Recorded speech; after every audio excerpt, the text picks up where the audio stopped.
esta nueva emisión de La Bendiga Política TV. Y recuerda usted que hace un tiempo estuvimos hablando con nuestro columnista estrella Raúl de la Cruz sobre esta corrupción en el fútbol. Pues que cree, al otro día que se destapa toda esta cloaca en lo de la FIFA, fue así como que ya no lo tenía preparado, como que ya lo tenía él así listo para que saliera a nivel internacional.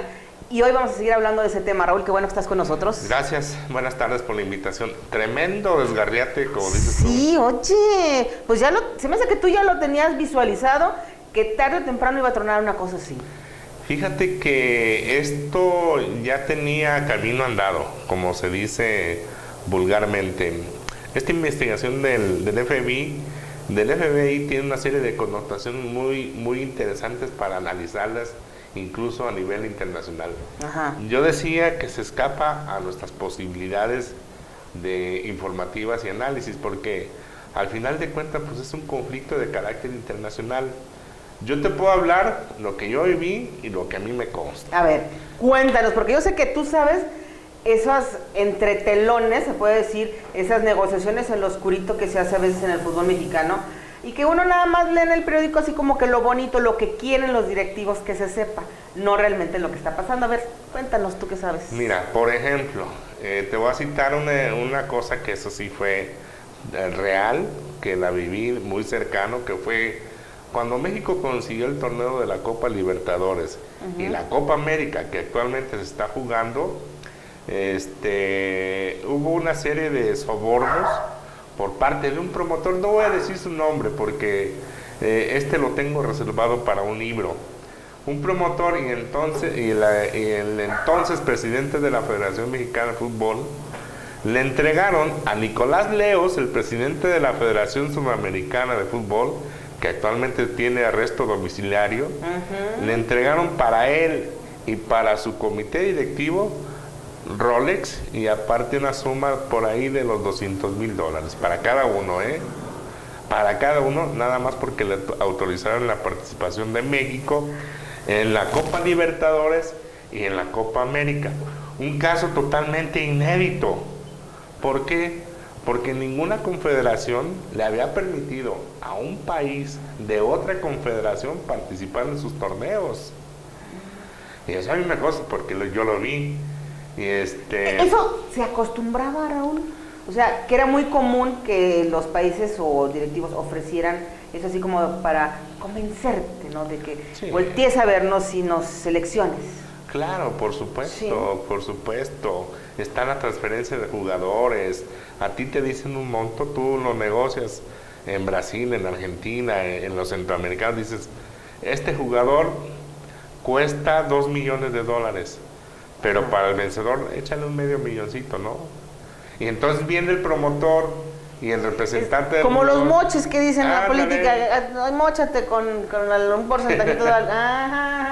Viene el representante a México y a los directivos les dicen, este jugador me costó $5 millones. Uf. Y ya se embolsaron ahí otros $2 milloncitos. Aparte, el mismo directivo a la empresa le cobra. Y también te voy a ejemplificar otra cosa que... Oye, ¿le queda algo o en cuánto queda al final el contrato con el jugador? Porque con tanto que se va pasando, pues a lo mejor y el contrato es mucho menos de lo que le dijeron a él o de lo que le queda para... Salvo que sea una gran figura. Ajá. Estamos hablando por ahí de Hugo Sánchez, el Chicharito, que por cierto... Al Chicharito no le dieron su porcentaje de los millones de euros que lo vendieron las Chivas al Manchester United. No le dieron su porcentaje, le correspondían por ahí de los 35 millones de pesos. No le dieron absolutamente ningún centavo. Todo se lo quedó, dicho por la gente de Chicharito, Jorge Vergara. Ay, qué raro, ese señor no hace ese tipo de tranzas. Ni se anda divorciando, ni nada de eso, ¿no? No hay tranzas. Urbanas. Hay directivos, fíjate nada más, Genia, hay directivos que tan solo por una llamada o te proporcionan el número telefónico, bueno, al final de cuentas ya murió, y que me perdonen don Salvador Martínez Garza, pero recuerdo que cuando iba a venir Chepo de la Torre a las Chivas, él no encontraba cómo contactarlo. Entonces le habló por teléfono a un amigo directivo de la Autónoma, creo que de apellido Montenegro, y le dijo, oye, ¿tienes el número telefónico de José Manuel Chepo de la Torre para traerlo a las Chivas? Sí, claro, por supuesto. Se lo proporcionó, trajo al Chepo, el Chepo se vino a jugar a las Chivas y después llegó un recibo.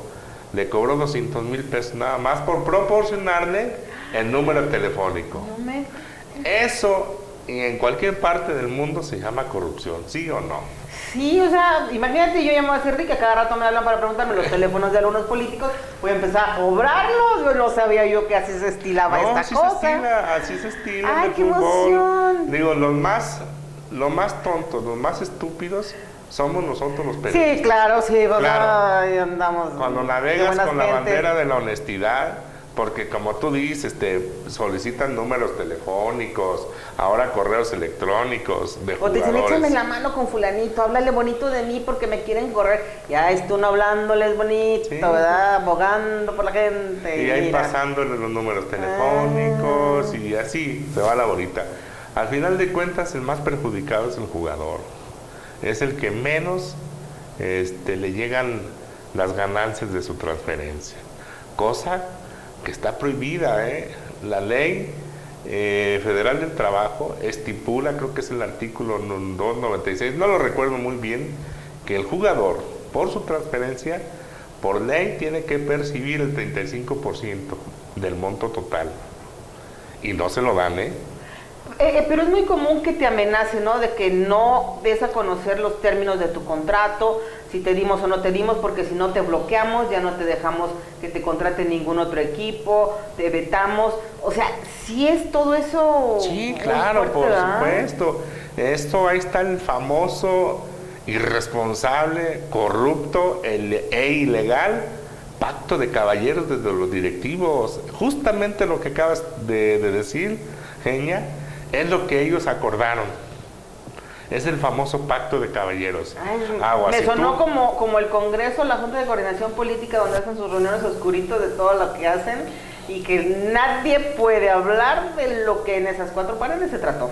Por supuesto. Sí, todo va en detrimento del jugador, porque digamos que de toda la pirámide, el que queda más abajo es el jugador, ¿no? Desafortunadamente el jugador es el ser humano más egoísta que conozco. A él lo único que le interesa son los 3 pesos que se gana en la bolsa y no tiene ningún sentido de clase. O sea, no es solidario con el compañero. Hace algunos años Javier Aguirre, Sergio Lugo intentaron hacer un sindicato de futbolistas profesionales. Uy, sí, empezaron a castigar gente. Fracasó. Fueron eliminándolos poco a poquito. Ahora, ¿qué hizo la Federación Mexicana de Fútbol?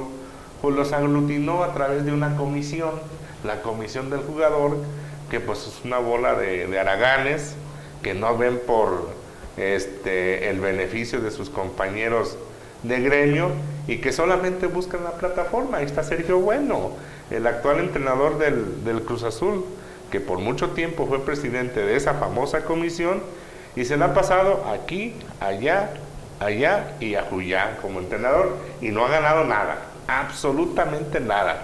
Un auténtico sinvergüenza vividor que vive de los jugadores.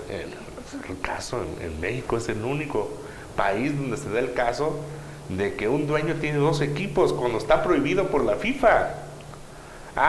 Pues el Sergio Bueno asesoraba al Puebla y asesoraba al Jaguares. ¿Que son los de Televisión Azteca? No, ese es de un señor que es el propietario, un solo dueño, que no lo permite la FIFA. Ahí está reglamentado. Pero la FIFA hace caso omiso. Se hace, los FIFOs de la FIFA, así les digo yo, se hacen el oxiso porque saben que hay una serie de intereses establecidos con México. Es intocable. O sea que aquí en México nunca vamos a ver que alguien ponga una denuncia y se destapen las cloacas como pasó en Estados Unidos con la FIFA. Solamente que llegue un político como el Pelochas, que con ese estilo bravucón, que va a llegar y va a acabar con la corrupción. Ojalá. Yo quisiera verlo. Yo quisiera que se lo presten un poquito al fútbol, a ver si es cierto. O sea, en México el tema de la corrupción es cómo se maneja el fútbol. No podemos hablar de que hay honestidad, de que hay trabajo limpio, de que tanto directivos como presidentes o como dueños, porque una cosa son dueños y otra cosa son presidentes o directivos de los equipos, todo se mueve entre lodo. Por supuesto. No hay nadie que podamos decir que se salva de ser honesto Por en el supuesto. fútbol Y mexicano. cuando hay un intento de destapar toda la cloaca, inmediatamente entran a funcionar una operación quirúrgica para movilizar y para quitar todo. Y ve el caso de los árbitros. Los árbitros, cuando se ha destapado que alguien recibió sobornos, inmediatamente lo retiran y después le dan trabajo en la televisión. El caso de los árbitros es otro tema también interesante, Raúl, porque a ellos también creo que deben de tener más presión que los mismos jugadores, porque deben de tener, bueno, ¿cómo explicarte? Para que los seleccionen para que piten un partido, también deben de tener como que algún padrino, para decirte, nos conviene que tú estés en este partido. Y ya dentro del partido queremos que tú le des más beneficios a tal equipo, o a que a tal jugador estés contra él, o que en la cédula arbitral final te vayas duro contra tal o cual cosa. O sea, es más presión la que hay sobre un árbitro, ¿no? Claro. Y claro, también decir, claro. Si te portas bien, mira, ahí va, puedes ser hasta internacional, pero si no, vas a estar castigado a la banca. O sea, es más presión para un claro. árbitro, ¿no? Ha pasado con muchos silbantes que tenían posibilidades de ser algo importante en el ámbito del fútbol profesional y se perdieron porque denunciaron o porque protestaron. Así de sencillo. Y sí, efectivamente, hay determinados árbitros para determinados partidos. Este Chacón se dice que es el ejecutor de la comisión de arbitraje. Y conforme él trabaje en los primeros 5 minutos, se sabe qué equipo va a ganar. Así de sencillo. Este fue en el último partido del torneo pasado. A él le tocó trabajar UDG contra Cruz Azul.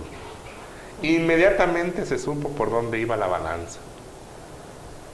Al minuto, así al tercer minuto, un jugador de la UDG comete una falta de penalti y no la marcó. Qué curioso. Oye, Raúl, ¿de cuántos ceros estamos hablando que puede ser, así como que por abajo del agua, el pago que puede recibir un árbitro para pitar a favor o en contra de un equipo en un partido? Depende el sapo de la pedrada. Pero como de cuánto has oído tú que han llegado a recibir, porque obviamente no les vamos a poder comprobar a nadie, pero de lo que tú has oído, ¿cuánto ha recibido un árbitro para eso? Pues mira, hay árbitros que de ser don nadie, posteriormente ponen unas empresas. O tienen casas, mansiones, ¿verdad? Cosas Sí, así. sí. Es que lo que pasa es que aquí no hay, el gobierno no puede intervenir porque si interviene desafilian a la federación. Y si desafilian a la federación, por lo tanto no hay fútbol, no hay un espectáculo mediatizador que no te permite pensar como se debe racionalmente. Al gobierno le conviene eso. Ahí están las pasadas elecciones. ¿Por qué no suspendieron el partido de fútbol? Sí, también. Era amistoso contra Brasil en un horario sumamente importante. ¿Por qué no lo suspendieron? La gente mejor se puso a ver el partido de fútbol y ya no fue a votar. Y ahí están las consecuencias. Una de las elecciones con menos índices de votación en toda la historia de este país, democrático, entre comillas. O sea, estamos hablando de un grado de corrupción impresionante. O sea, se mueven millones de pesos en la todos corrupción. los niveles, genia, en el periodismo, o sea, en todos los niveles. Oye, los medios que cubren, no digamos que deportes, porque casi siempre es fútbol. ¿Cómo estamos en ese tema? Porque ya se nos está acabando el tiempo del Estamos programa. pero muy limitados. Sí. Desgraciadamente, algunos medios de comunicación están dándole la oportunidad, entre comillas, a exjugadores que no tienen ni el más mínimo conocimiento de lo que es el periodismo. Y ves la bola de estupideces y babosadas que se dicen. Pero eso también es responsabilidad de nosotros, porque no nos preparamos. No somos gente que les guste la investigación. Ya se terminaron aquellos periodistas acuciosos que se metían a investigar de manera profunda, como un Miguel Ángel Ramírez de La Jornada, como un Francisco Ponce de la revista Proceso, como un Gilberto Ramos Camacho del Occidental. Entonces, todos esos se han ido perdiendo por la globalización de la información, porque ahora hay que hacerla de manera diminuta, a través de las redes sociales. Sí, ahí hay que aventar chispazos y no meterte a un trabajo acucioso, lo que les permite caer en la calumnia, en la mentira, en el eco. Son ecos, porque lo dice José Mamón Fernández, entonces ya todo el mundo se cuelga de esa nota. Hemos visto muchos casos de notas que proliferan. Es que ya mataron a fulanito de tal, y porque lo dijo Perenganito, y todos se cuelgan de ahí y sin comprobarlo. No es cierto. Eso es por un lado de la profesionalización. Por el otro lado, te voy a citar un caso. Cuando yo fui jefe del periódico El Esto, le di la oportunidad al muchacho. ¿Tú sabes cuáles son los sueldos ahí? Tú conoces ese caso. No pasaba de ganar 4,000 pesos en el periódico. A los 2 meses llegó con un carro del año. Hombre. ¿De dónde? No tenía paparricos, y todavía anda por ahí. Por cierto, de los más limitados que conocí como reporteros. Pero hubo alguien que le dijo, échame la mano con esta nota o con esta información y... Claro. Y después se hacen empresarios, crean medios de comunicación porque tienen vínculos estrechos con el gobierno, ya porque a lo mejor un directivo lo recomendó, por ejemplo, con Alberto Lamas, que es el encargado de dar la publicidad del gobierno estatal. Y hay muchos periodistas que se han colgado de esa publicidad, ¿o no? Pues, ay, ya se nos acabó el tiempo. Yo estoy hablando de deportes, sí. No me vayan a malinterpretar. No, sabemos que en esta ocasión, en la Mendiga Política en el Deporte.